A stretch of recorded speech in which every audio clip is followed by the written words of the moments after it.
What's up, guys? I'm Jamie, and we are right in the middle of a series where we are looking at different wisdom passages from the book of Proverbs. And these are passages that help show us how to win in life. We've already looked at how to win in our friendships and in our work, and today we're going to be talking about our appetites.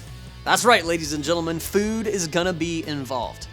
I want you to think right now about your all-time favorite food, like the thing you're pretty sure you could eat every day until you die. Got it? Okay, what is it? Tell me. Yeah, okay, when I was in middle school, my favorite thing to eat by far was steak. I would eat a steak like anytime I could get a chance, which wasn't that often. And so this one time we were at a restaurant and on the wall it said the Big Steak Challenge. And I don't know if you know this, but like an average steak is like 6 to 8 ounces. Okay, this bad boy was 36 ounces. And if you ate the steak, you got a free t-shirt. So they bring out the steak and it's as big as the plate that they bring it on. Just onto the plate, and I start eating and eating and eating. And it was like heaven. You know, I didn't even have to stop. Totally downed it, got the t-shirt. That's right. It was awesome. Now, to be honest, I felt pretty terrible after pigging out like that. But wait until you hear what I'm about to tell you. There is this guy named Joey Chestnut who makes me look like an amateur. Joey Chestnut is the current reigning champion of Nathan's hot dog eating contest. And no joke, a few years ago, Joey broke everyone's records, including his own, by eating 69 hot dogs in 10 minutes. That's crazy. I mean, who can eat that many hot dogs? In fact, let me show you exactly what that many hot dogs looks like. Check this out. Now, I have no idea how one man could eat this many hot dogs, but somehow he did and survived. Now, how do you think someone like Joey prepares for an eating competition like that? If you'd asked me a few weeks ago, I would have said that he probably starves himself in preparation, right? Like, I'll starve myself and get super hungry. But that's not what he does, actually. Here's what I found, and it's so interesting. Joey says that to prepare for his eating competitions, he actually spends weeks eating everything in sight. Because, listen to this, eating tons of food actually makes your appetite grow bigger. Like the more you eat, the more your appetite grows. But here's the deal, our appetite for food, it isn't the only appetite we deal with, is it? What are some other appetites you encounter and feel on a daily basis or a weekly basis? Maybe it's some of these. Maybe you have an appetite for having fun. Yeah, of course you do. It's having fun, something you desire and you want and you like when you get it. Maybe some of us have an appetite for winning, right? Some of us might have an appetite for playing video games or shopping or being liked by people. A lot of us have that appetite. Or maybe you have an appetite for making people laugh or for looking good or whatever. We could probably make a really large list. We've all got appetites and many different kinds. And here's the question. What do we do with those appetites?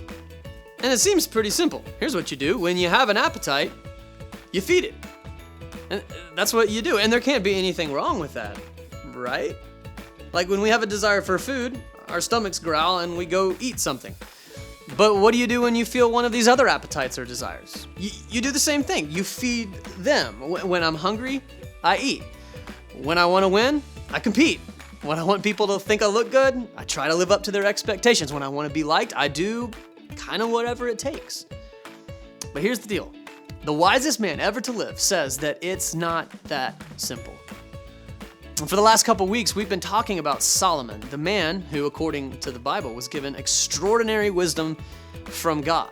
And in the book of Proverbs, he says something about appetites that every single one of us needs to hear. It's something huge, something that if we don't put it into practice, it's going to keep us from winning in our lives. And here it is. Here's what Solomon says.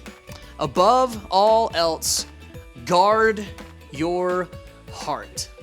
Well, now, when Solomon is talking about your heart here, he's obviously not talking about like your internal organs, like although you should probably guard those too. That's a really good idea. Solomon's actually talking about the part of you where all of your emotions and your motives and your desires come from. And he's saying we need to guard what goes into our hearts, and we need to guard what our hearts are telling us to do, because sometimes the desires of our hearts, they're not that good for us. I mean, you may think that you would like to eat an entire box of chocolate, but you can't trust that desire, right? You and I both know that's going to end badly. You can't always trust your appetite. So when Solomon tells us to guard our hearts, I think he's telling us to be cautious of the things that our hearts want and desire. Because sometimes the things we think we want aren't the best thing for us. Basically, he's saying, hey, you know that old saying, just follow your heart? Totally bad advice. Don't do that, because you can't always trust the desires of your heart. And I bet that all of you agree with that. We've all probably trusted our appetites at one point, and it turned out like a bad decision. Like the time you ate a whole pizza and chugged a Monster and then passed out mid-ping pong game at the sleepover and woke up with your friends' names written all over your face in Sharpie. Or the time you played video games until 3 a.m. and slept through your alarm, gotten in trouble for being late to homeroom, and then, I don't know, failed your history quiz. Like, that's a time. And those stories might be kind of funny, but we all know that overfeeding our appetites, it can quickly become serious.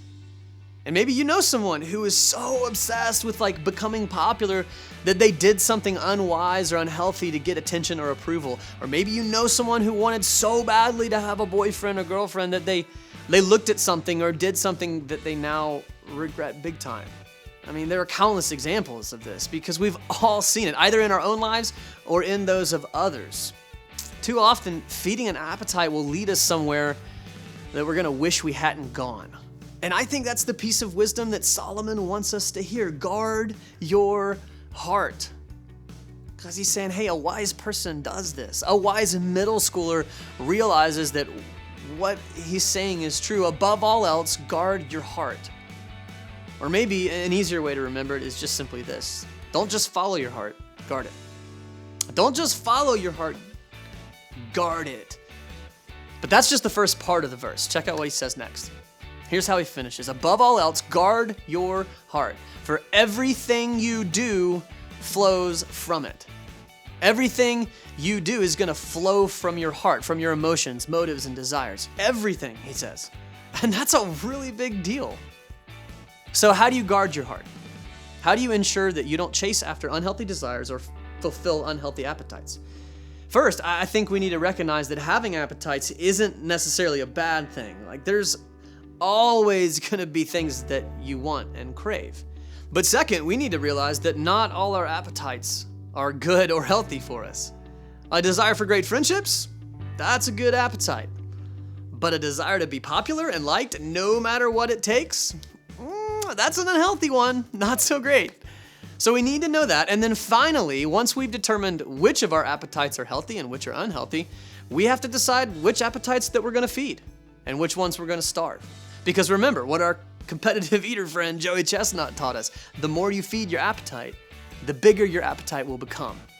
Now let me give you just a few tips for how to actually make this happen. First off, you have to name your appetite. What appetite is currently controlling you right now? Does it have to do with being noticed, liked, or accepted? Is it about the number of likes you can get on Instagram? Or is it about the fact that maybe you're a tiny bit addicted to that video game you love so much? Whatever it is, it's important to name it. You gotta know what it is, because remember, these things you want and crave, they may not be bad things, right? Like Instagram, video games, and having friends, they're not bad things, but an unhealthy obsession with any of them, it is bad, because it can and it will hurt you. So figure out what your appetite is and name it.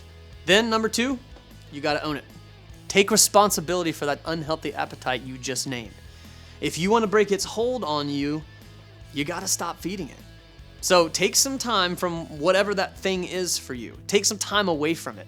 If it's the way you look, take a break from shopping. If it's social media, delete your Instagram app for just a little while. If it's wasting too much time playing video games, ask a friend or a family member to help you set better boundaries and limits to your time.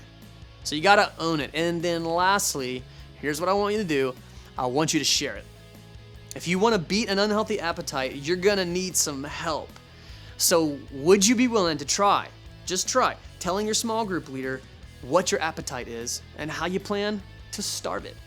And remember, having appetites, it's normal, it's fine. You are a living, breathing human being. You have desires, but, if you want to win at life, you can't let your desires control you. And what if this year you went for the win by exercising more control of your appetites than you ever have before? I promise you, you won't regret it.